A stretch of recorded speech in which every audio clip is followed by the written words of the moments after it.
arrives have been warning.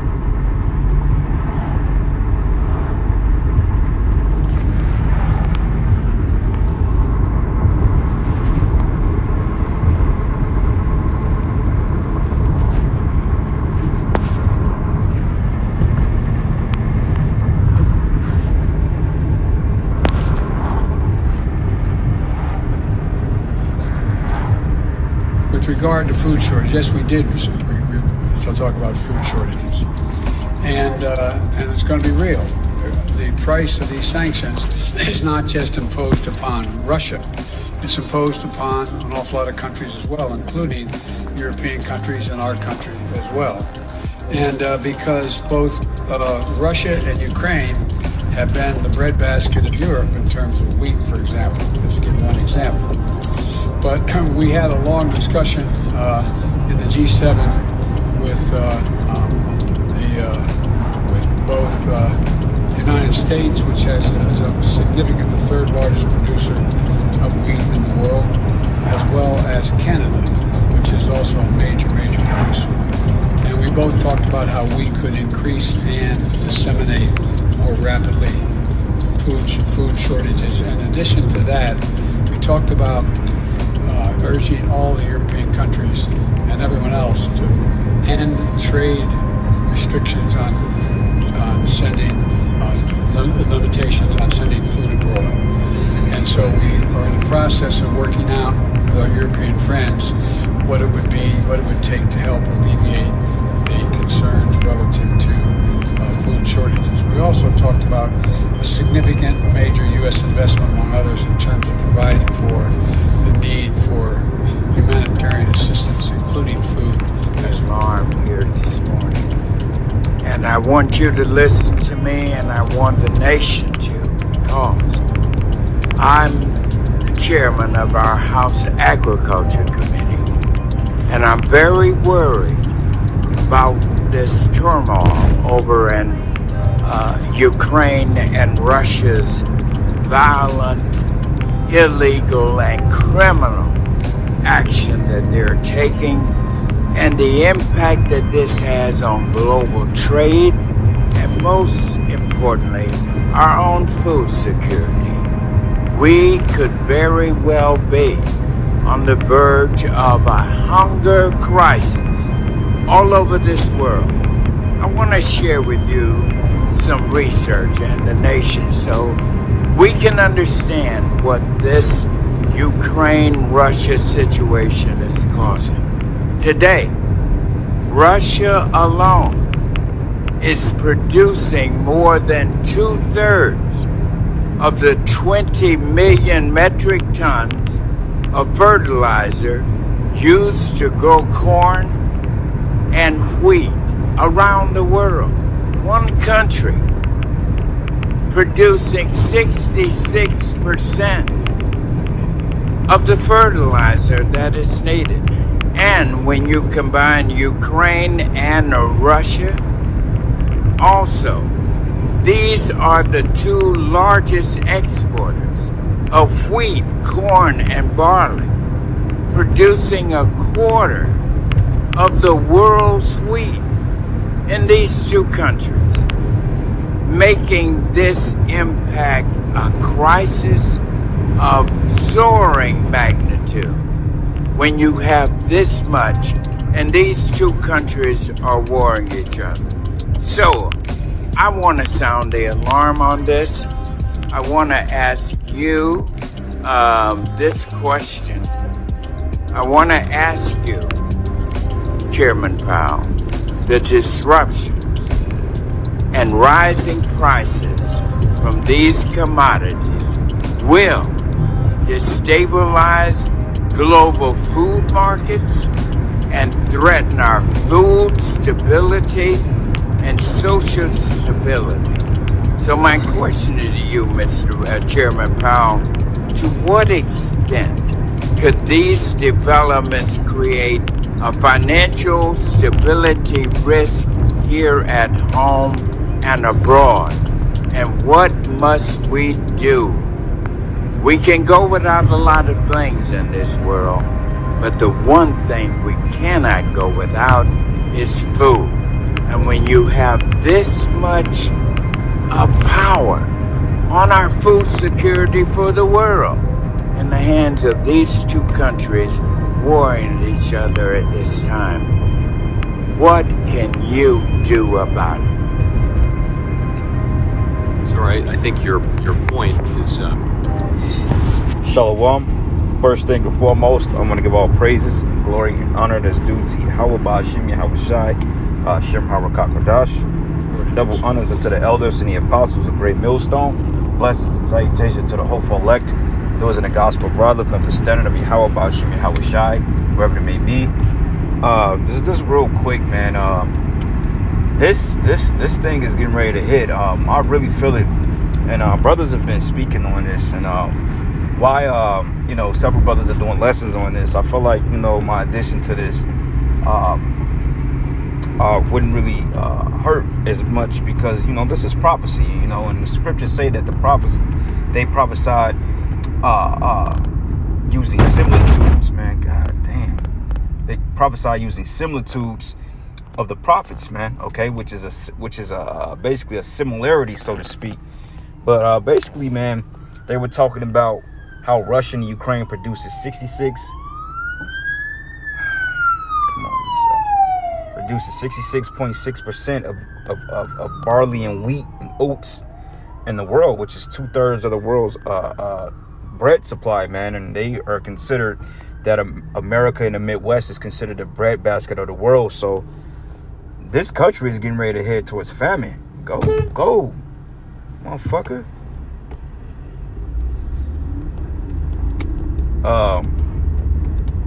Slocky, man. I'm on a roll. But basically, man, this country is getting ready to see a famine on biblical proportions, man. This is getting ready to make the famine of ancient Egypt look like child's play, because you had to understand the dream that Pharaoh had, which Joseph interpreted for him. He went into the 7 kind ears and the 7 lean flesh.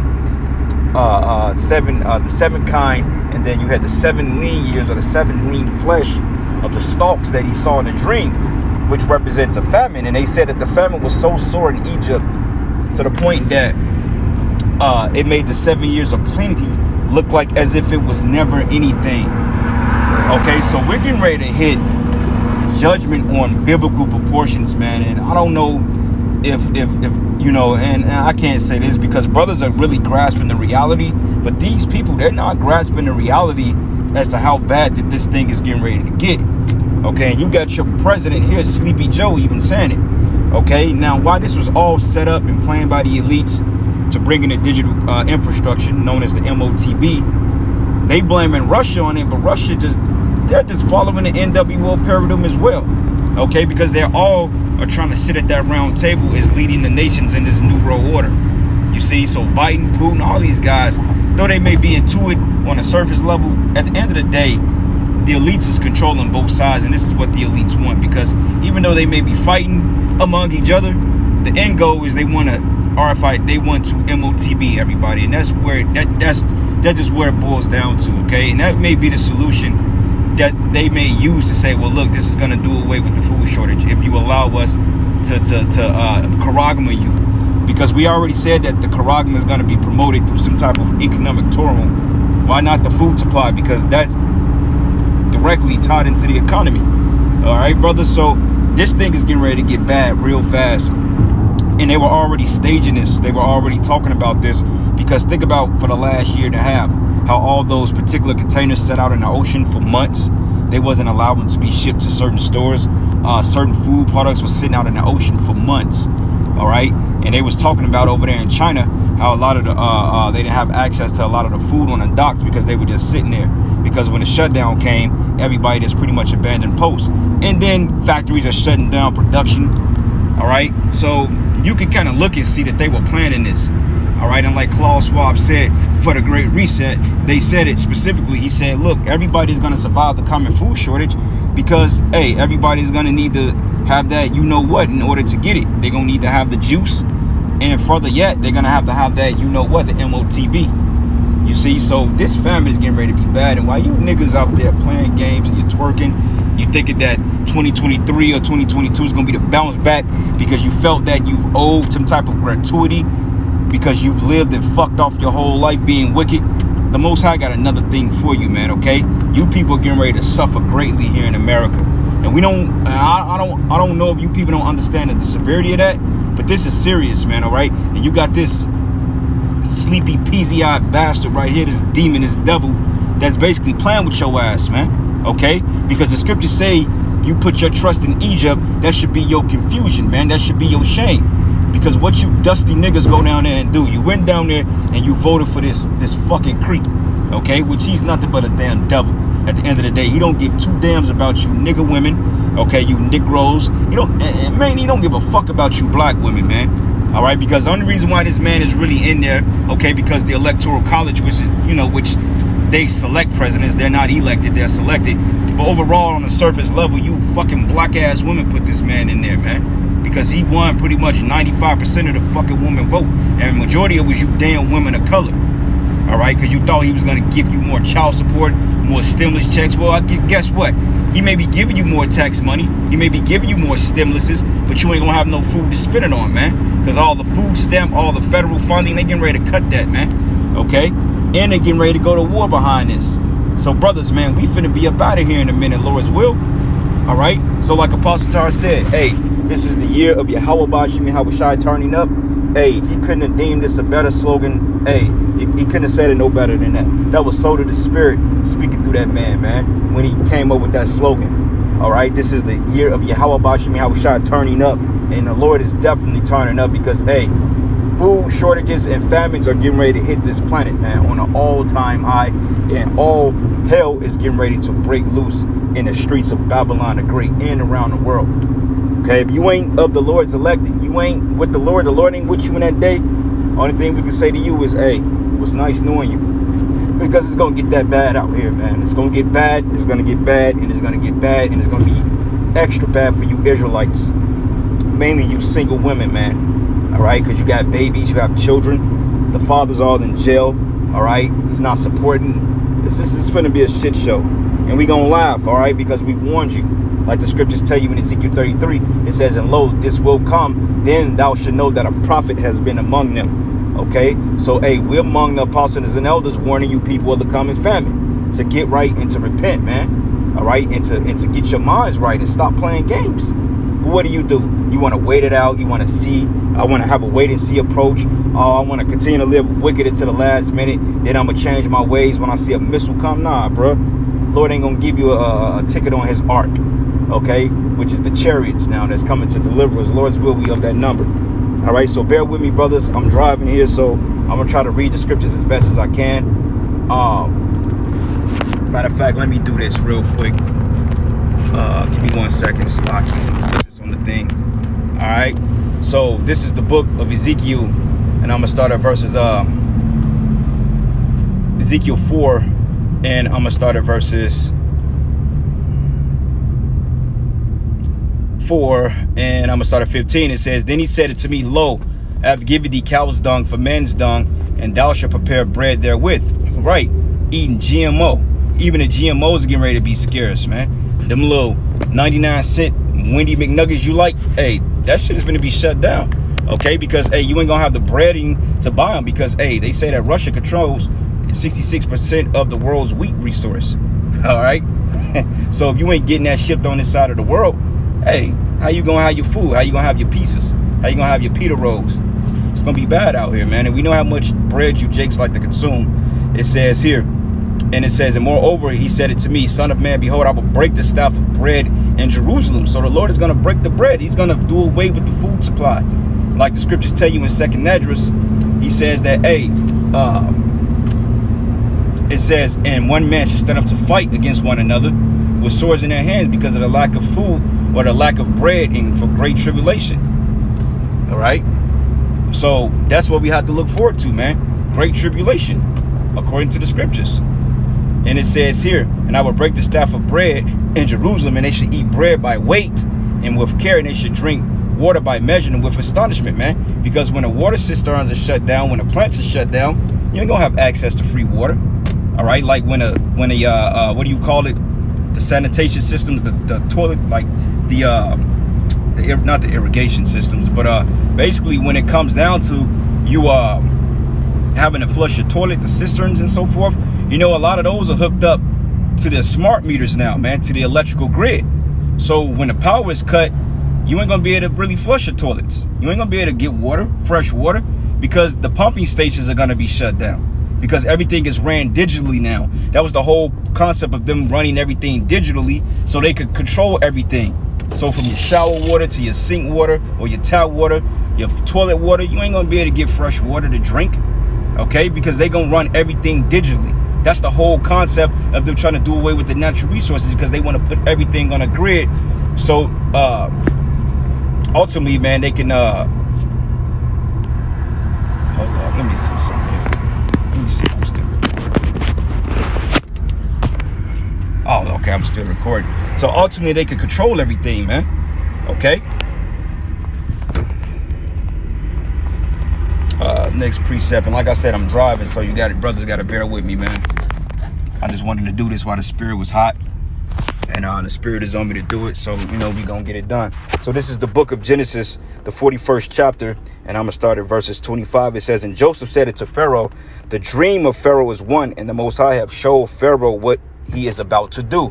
Okay, in these videos, these news reports, the visions that brothers are having, like the beloved brother from Dallas camp, the brother Priest Sha'ar, he had a vision 2 nights ago. He said that he saw an angel that was just, his body was inflamed like he was an angel of fire, man. His body was covered from fire from head to toe, almost like blaze. Or if you brothers ever seen Firefly, or if you brothers ever seen play Killer Instinct, you have a man by the name of Cinder, man. Okay, he's basically a angel that's full of fire. All right, he was engulfed in flames from his garment to his beard to everything, man. And he said the angel was ready for war. Okay, and hey, the scriptures say, hurt not the earth nor the trees until the Lord seal the elect, or the servants of the foreheads, man. So we coming into the time that the Lord is getting ready to really unleash this thing. The things that the scriptures have prophesied about, that we've been waiting for several lifespans, okay, several life sentences, that we've came back and did the work of the Most High on the planet Earth. Hey, the Most High is getting ready to do exactly what he said he's gonna do. Okay, and it may seem unreal, but hey, it's gonna be a real thing. While these niggas are riding around in Hellcats thinking it's sweet, you're gonna be riding around in a Hellcat with an empty stomach, with an empty tank of gas, man, trying to be cute with your stomach touching your back, man, because you stupid ass Jakes ain't prepared by praising the Lord. And it says here, the 7 good kind are 7 years, and the 7 good years are 7 years, and the dream is 1. And the 7 thin and ill-favored kind that came up after them are 7 years, and the 7 empty ears blasted the east wind should be 7 years of famine. Okay, and this will happen in ancient Egypt. And those 7 years of plenty was non-existent because of the ill, or because of the 7 bad years.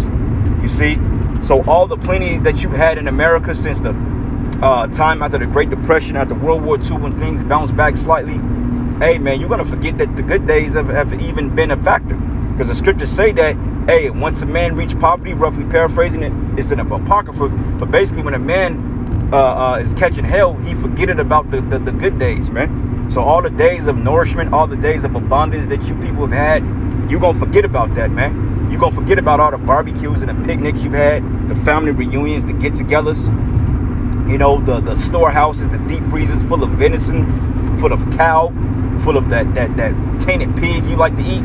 You're gonna forget that was even a thing, because it's gonna get so bad out here to the point people are gonna start killing each other, and the biggest threat will be the people, okay, and the military, because the military will have to come in to restore order, okay, hence order out of chaos. This is all orchestrated by the elite bankers, man, okay, and Yahweh Bashim, Yahweh Shai on the left hand side. It says, and a plenty should not be known in the land by reason of that famine. Follow me, for it should be very grievous, okay, very grievous, okay, and this famine coming to America is going to be very grievous. Why? Because the scripture said so. You see, going into the siege of Samaria, hey, when they had to sell a piece of dove's dung for 4 score pieces of silver, that's a lot of money for dove shit, man. Okay, And people gonna really result to cannibalism out here. Like a zombie apocalypse. People gonna literally be eating tires off vehicles. People are literally gonna be eating the lead off their vehicles, man. Eating their shoestrings, eating their shoes, eating the fucking kids, man. Okay, because a lot of people, even though they took the juice, the government is gonna play games with them, man. Okay, because it's in Esau's nature to watch people starve. He wants to see people suffer, man, because that's the type of devil that he is. Okay. There's so many precepts, man, I want to go into, but you know, it's kind of hard to do it while I'm driving, man. So slack it, man. I got a shitload of precepts in my mind that I want to bring out. All right, because I mean, honestly, man, this is a heavy topic. Okay, so this is the book of Revelation 6 and it says, and I heard the voice in the midst and the four beasts say, a measure of wheat for a penny, and 3 measures of barley for a penny. But see that thou hurt not the oil and the wine. Right, and the oil and the wine represents this truth, man, in the elect. Okay, but nonetheless, the bread supply is going to be hurt because the Lord said he was going to smite the bread of Egypt, man. Okay, and the Lord said it should be no work, nor head, nor tail, nor branch, nor rush you may do. And Egypt should be like it to women in that day because of the hand of the Lord of hosts, which he's shaking over it. Okay, because the Lord is going to cause a perverse spirit to go up into Egypt, America. And it's going to hit here extra bad because, like I always say in my previous segments, you Jakes and you Edomites in the society, you're led by your appetite for mirth, okay, bread and circus, and actual literal bread, okay? You guys are hell-bent on your appetites here. This is why 2 out of every 3 of these people here got pot bellies, man. Eating fucking abominable food, eating McDonald's.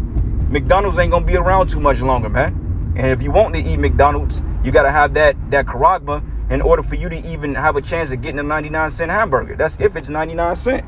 Okay? So, hey, brothers, man, look, the prophets have warned. We've spoken about it. Hey, now Yahweh Shai is getting ready to act on our behalf, man. Call Allah Yahweh Shai, man. 2nd Ezra 6:22, it says, and suddenly should the sown places appear unsown, and the full storehouses should suddenly be found empty. Woo! And when a trumpet shall give a sound, which every man hear it, they should suddenly be afraid. And it says, and at that time, it says, friends should fight one against another like enemies. Why? Because of the lack of bread. Okay, no food, no water, no running supply, no light. People are going to fight each other off resources, man. Family members are going to turn and resort to snitching each other out. Okay, they see you with a loaf of bread, you better believe somebody's coming for it. You know, somebody's coming to take what you got. And that's just what it boils down to. And it says here, and the earth shall stand in fear with those things therein, and the springs of the fountain shall stand still, and in 3 hours they shall not run. Right, because they're going to shut this grid down. Okay, the grid is going to be totally shut down to the point that you ain't going to have access to electricity. Okay, no phones, no working vehicles, because if they did a cyber EMP strike, that's going to shut the cars down. If you have a newer vehicle, okay, that run off, basically, if you got a computer chip in your car and they do a grid strike, then that's it. Your car ain't going to start up, man. It's going to shut everything out. Planes are going to be falling from the sky. Okay, trains are going to be derailing. It's going to be complete chaos out here. All right. So, hey, man, you've been warned, and I'm going to keep saying that. 2nd Ezra 15 verses 17. It says, and a man should desire to go into a city and should not be able. For because of their pride, the city should be troubled, and the house should be destroyed, and man should be afraid. And the man should have no pity upon his neighbor, but shall destroy their houses with the sword and spoil their goods because of the lack of bread and great tribulation, man. Okay, great tribulation. Great trouble. Okay. 2nd Ezra 6:22, it says, for many of them, matter of fact, behold, victuals should be so good cheap upon earth, that they should think themselves to be in good case. But even then shall evils grow upon the earth, sword, famine, and great confusion. For many of them that dwell on the earth shall perish of famine, and the other that escape the hunger shall the sword destroy. And the dead should be cast out as dung, and there should be no man to comfort them. For the earth should be wasted, and the cities should be casted down. So it's getting ready to be mass death here in America, all right? But I'm going to cut it short here, brothers. I want to give all praises and glory and honor that's due to Yahweh Bashim Yahweh Shai, Bashim Rakakwadash. And with that, Shalom and a Baba Ball.